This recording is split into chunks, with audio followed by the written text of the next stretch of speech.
ನಮ್ಮ ಮನೇಲಿ ಇವತ್ತು ಬಿಸಿ ಬಿಸಿಯಾಗಿರುವಂಥ ಟೀ ಮತ್ತು ಚಟ್ಟಂಬಡಿ, ಹಾಗೆ ಕನ್ನಡದಲ್ಲಿ ಇದಕ್ಕೆ ಮಸಾಲೆ ವಡೆ ಅಂತಾರೆ. ಸೂಪರ್ ಆಗಿರುವಂಥ ಇವತ್ತು ಮಸಾಲೆ ವಡೆ ಹಾಗೆ ಚಟ್ಟಂಬಡಿಯನ್ನು ಯಾವ ರೀತಿ ಮಾಡ್ತಾಯಿದ್ದೀನಿ ಅಂತ ನಿಮಗೆ ತೋರಿಸ್ಕೊಡ್ತಾ ಇದ್ದೀನಿ. ಇದಕ್ಕೆಲ್ಲ ಏನೆಲ್ಲ ಐಟಮ್ ಬೇಕು ಅಂತ ನಾನು ನಿಮಗೆ ತೋರಿಸ್ತೀನಿ, ಬನ್ನಿ. ಹಾಗಾದರೆ ಇವಾಗ ನಾನು ಇದಕ್ಕೆ ಒಂದು ಕಪ್ ಆಗುವಷ್ಟು ಬೌಲಲ್ಲಿ ನಾನು ಕಡಲೆಬೇಳೆ ತಗೊಂಡಿದ್ದೀನಿ. ಹಾಗೆ 3 ಕಾಯಿ ಮೆಣಸು ಕಟ್ ಮಾಡಿ ಹಾಕಿದ್ದೀನಿ. ನಿಮಗೆ ಎಷ್ಟು ಖಾರ ಬೇಕೋ ಅಷ್ಟು ಹಾಕ್ಕೊಂಡು ಮಾಡ್ಬೋದು. ನಾನು ಇದರಲ್ಲಿ 2 ಈರುಳ್ಳಿ ಕಟ್ ಮಾಡ್ಕೊಂಡಿದ್ದೀನಿ. ಹಾಗೆ ಶುಂಠಿ ಬೆಳ್ಳುಳ್ಳಿ 1 ಸ್ಪೂನ್, ಗರಂ ಮಸಾಲ ಪೌಡ್ರ್, ಜೀರಿಗೆ, ಓಮ 1 ಸ್ಪೂನು, ಹಾಗೆ ಕರಿಬೇವು ಸೊಪ್ಪು, ಕೊತ್ತಂಬರಿ ಸೊಪ್ಪು, ಸ್ವಲ್ಪ ಟೊಮೆಟೊ ಹಾಕ್ಬೋದು. ಟೊಮೆಟೊ ಹಾಕಿದರೆ ರುಚಿ ಜಾಸ್ತಿ ಆಗುತ್ತೆ. ಹಾಗೆ ಇಲ್ಲಿ ಶುಂಠಿ ಕಟ್ ಮಾಡಿ ಇಟ್ಟಿದ್ದೀನಿ. ಇಷ್ಟೆಲ್ಲ ಐಟಮ್ ಹಾಕಿ ಇವಾಗ ನಾವು ರೆಡಿ ಮಾಡ್ಕೋಬೇಕು. ಇವಾಗ ನಾನಿವಾಗ ಕಡಲೆಬೇಳೆನ ಮಿಕ್ಸಿಯಲ್ಲಿ ಗ್ರೈಂಡ್ ಮಾಡ್ಕೋತೀನಿ. ಆದರೆ ಇದನ್ನು ತರಿಯಾಗಿ ನುಣ್ಣಗೆ ಗ್ರೈಂಡ್ ಮಾಡ್ಕೋಬಾರ್ದು, ತರಿಯಾಗಿ ಮಾಡ್ಕೋಬೇಕು. ಹಾಗೆ ನಾನು ಇದಕ್ಕೆ ಶುಂಠಿ ಬೆಳ್ಳುಳ್ಳಿ ಪೇಸ್ಟ್ ಹಾಕಿ ಗ್ರೈಂಡ್ ಮಾಡ್ಕೊತಾ ಇದ್ದೀನಿ. ಹಾಗೆ ಸ್ವಲ್ಪ ರುಚಿಗೆ ತಕ್ಕಷ್ಟು ಉಪ್ಪು ಕೂಡ ಹಾಕ್ತಾ ಇದ್ದೀನಿ. ಹಾಗೆ ಇದನ್ನು ನಾವಿವಾಗ ಗ್ರೈಂಡ್ ಮಾಡ್ಕೊಂಡು ಬರೋಣ. ಇವಾಗ ನೋಡಿ ನಾನು ಗ್ರೈಂಡ್ ಮಾಡಿ ಆಯಿತು. ನೋಡಿ ಇಷ್ಟೇ ತರಿಯಾಗಿ ನಾವು ಇವಾಗ ಗ್ರೈಂಡ್ ಮಾಡ್ಕೊಂಡು ಬಂದಿದ್ವಿ. ನೀವು ಕೂಡ ಅಷ್ಟೇ ಟ್ರೈ ಮಾಡಿ. ಹಾಗೆ ನಾನಿವಾಗ ಗರಂ ಮಸಾಲ ಪೌಡ್ರು, ಜೀರಿಗೆ, ಓಮ ಇದನ್ನೆಲ್ಲ ಹಾಕಿ ಇವಾಗ ನಾನು ಇದನ್ನು ಮಿಕ್ಸ್ ಮಾಡ್ಕೊತಾ ಇದ್ದೀನಿ. ಉಪ್ಪು ಆಲ್ರೆಡಿ ಹಾಕಿರೋದ್ರಿಂದ ನಿಮಗೆ ಎಷ್ಟು ಬೇಕು ಅಷ್ಟು ರುಚಿ ನೋಡಿಕೊಂಡು ಹಾಕ್ಬೋದು. ಮತ್ತೆ ಬೇಕಾದರೆ ನಾನು ಅಷ್ಟೇ ಹಾಕಿದ್ದೀನಿ. ಇವಾಗ ಇದನ್ನೆಲ್ಲ ಕಟ್ ಮಾಡಿರುವಂಥ ವೆಜಿಟೇಬಲ್ಗಳನ್ನೆಲ್ಲ ಇದಕ್ಕೆ ಹಾಕಿ ನಾವು ಮಿಕ್ಸ್ ಮಾಡಿ ಎಣ್ಣೆಯಲ್ಲಿ ಬಿಡಬೇಕು.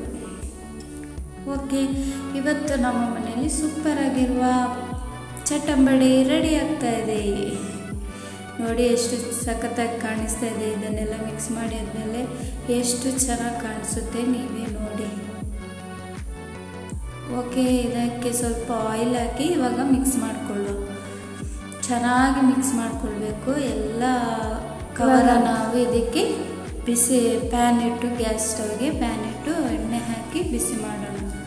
ಆಮೇಲೆ ಎಣ್ಣೆ ಬಿಸಿ ಆದಮೇಲೆ ನಾವು ಇದನ್ನು ರೌಂಡ್ ಶೇಪಾಗಿ ನಾವು ಇದನ್ನು ಚಟ್ಟಂಬಡಿಯನ್ನು ರೆಡಿ ಮಾಡ್ಕೋಬೇಕು. ಆಮೇಲೆ ತುಂಬ ಈಸಿಯಾಗಿ ಬರುತ್ತೆ. ನೋಡಿ ಎಷ್ಟು ಚೆನ್ನಾಗಿ ಬಂದಿದೆ. ತರಿಯಾಗಿ ಮಿಕ್ಸ್ ಎಲ್ಲ ಆದರೆ, ವೆಜಿಟೇಬಲ್ ಚೆನ್ನಾಗಿ ಮಿಕ್ಸ್ ಆದರೆ ಶೇಪ್ ಕೂಡ ಚೆನ್ನಾಗಿ ಬರುತ್ತೆ. ನೋಡಿ ಈ ಥರ ಬರುತ್ತೆ. ಇವಾಗ ಇದನ್ನು ನಾವು ಎಣ್ಣೆಯಲ್ಲಿ ಬಿಡಬೇಕು. ಎಣ್ಣೆ ಬಿಸಿಯಾಗಿದೆ. ನಾವು ಇವಾಗ ಚಟ್ಟಂಬಡಿಯನ್ನು ಎಣ್ಣೆಯಲ್ಲಿ ಬಿಡುವ. ನೋಡಿ ಎಷ್ಟು ಚೆನ್ನಾಗಿ ಬರ್ತಾ ಇದೆ. ನೋಡಿ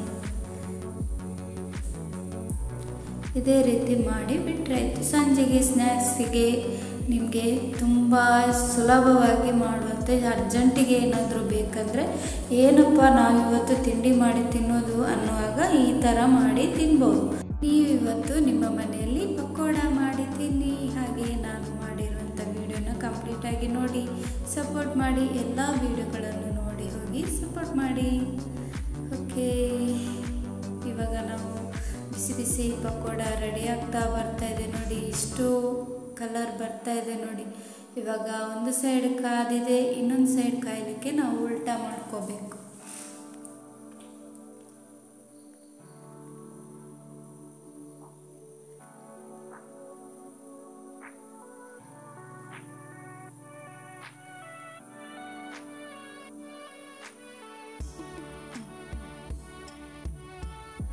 ನೋಡಿ ಇವಾಗ ಚೆನ್ನಾಗಿ ಫ್ರೈ ಆಗ್ತಾ ಬರ್ತಾ ಇದೆ. ನೋಡಿ ನಮಗಂತೂ ಘಮ ಅಂತ ಬರ್ತಾ ಇದೆ. ಯಾಕಂದರೆ ನಾನು ಇದಕ್ಕೆ ಜೀರಿಗೆ ಮತ್ತು ಓಮ, ಶುಂಠಿ ಬೆಳ್ಳುಳ್ಳಿ ಪೇಸ್ಟ್ ಹಾಕಿರೋದ್ರಿಂದ ತುಂಬಾ ಚೆನ್ನಾಗಿ ಸ್ಮೆಲ್ ಕೂಡ ಬರ್ತಾ ಇದೆ. ನೋಡಿ ಫ್ರೈ ಆಯ್ತು, ಹೇಗೆ ಬಂದಿದೆ ನೋಡಿ, ಸೂಪರಾಗಿ ಬಂದಿದೆ.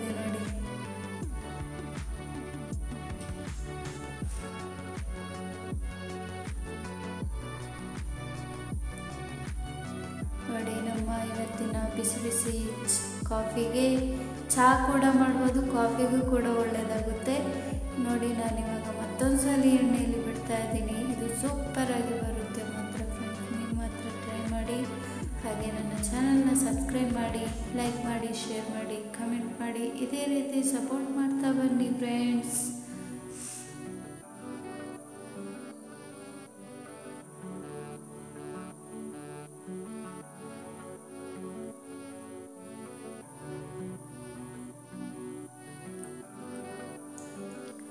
ಸಂಜೆ ಹೊತ್ತಿಗೆ ಈ ಮಳೆ ಬರುವಾಗ ಎಲ್ಲ ಎಷ್ಟು ಏನೆಲ್ಲ ತಿನ್ನಬೇಕು ಅಂತ ಅನಿಸುತ್ತೆ. ಆವಾಗ ಇದನ್ನು ಈಸಿಯಾಗಿ ಇದನ್ನು ಮಾಡ್ಕೋಬೋದು.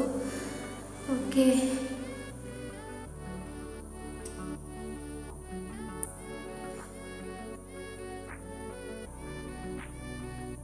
ನೋಡಿ ನಾನು ಹೇಳಿದಲ್ಲ, ಕೆಲವೊಂದ್ಸಲಿ ಈ ಥರ ಸಿಕ್ಕಾಕೊಂಡ್ರೆ ಸೊಪ್ಪುಗಳು ಮಿಕ್ಸ್ ಸರಿಯಾಗಿಲ್ಲ ಅಂದರೆ ಈ ಥರ ಆಗುತ್ತೆ, ಸ್ಕ್ರ್ಯಾಕ್ ಆಗುತ್ತೆ. ಅದಕ್ಕೆ ಚೆನ್ನಾಗಿ ಮಿಕ್ಸ್ ಮಾಡ್ಕೋಬೇಕು. ನೋಡಿ ಇವಾಗ ನಮ್ಮ ಚಟ್ಟಂಬಡೆ ರೆಡಿಯಾಗಿದೆ, ಮಸಾಲೆ ವಡೆ ಕೂಡ ರೆಡಿಯಾಗಿದೆ. ಎಷ್ಟು ಚೆನ್ನಾಗಿ ಬಂದಿದೆ ನೋಡಿ. ನಾನು ಓಪನ್ ಮಾಡುವಾಗಲೇ ಯಾವ ಥರ ಬಂದಿದೆ. Friends, thank you for watching. Bye.